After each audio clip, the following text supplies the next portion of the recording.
సందర్భంగా అందరూ కూడా శుభాకాంక్షలు తెలియజేసుకుంటున్నాం. మరి దేశవ్యాప్తంగా మరి ఏఐటీయూసీగా మరి అనేక పోరాటాలు చేసి కార్మికుల పక్షాన కార్మికుల తోడుగా మరి నిరంతరం పోరాటం కొనసాగిస్తున్నటువంటి ఏకైక మరి ఏఐటీయూసీగా మరి అనేక ఉద్యమాలు చేసి మరి కార్మిక చట్టాలపైన కేంద్ర ప్రభుత్వం రాష్ట్ర ప్రభుత్వాలపైన అనేక పోరాటాలు చేస్తున్న ఏకైక సంఘం ఏఐటీయూసీ. ఆ సంఘం ద్వారా అనేక పోరాటాలు చేయడం జరిగింది. మరి ఇవాళ రాష్ట్రంలో ఉన్నటువంటి మరి విశాఖ ఉక్కు పైన కూడా ఏఐటీయూసీ ఆధ్వర్యంలో మరి పెద్ద ఎత్తున కేంద్రానికి మెడలు వచ్చే విధంగా పెద్ద ఎత్తున ఉద్యమాన్ని చేపట్టడం జరిగింది. అదేవిధంగా కేంద్ర ప్రభుత్వం మరి నల్ల చట్టాలపైన అనేక అంశాలపైన మరి పెద్ద ఎత్తున పోరాటాలు కొనసాగుతున్నటువంటి ఏకైక సంఘం ఏఐటీయూసీ.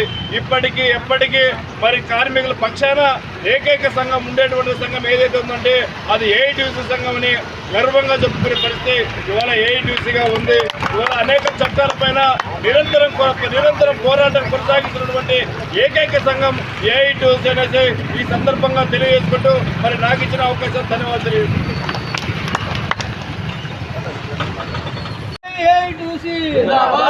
కార్మికుల ఐక్యత, కార్మికుల ఐక్యత, కార్మికుల ఐక్యత. జిందాబాద్ జిందాబాద్ జిందాబాద్ జిందాబాద్. AITUC, AITUC. కార్మికుల ఐక్యత, కార్మికుల ఐక్యత. ఈరోజు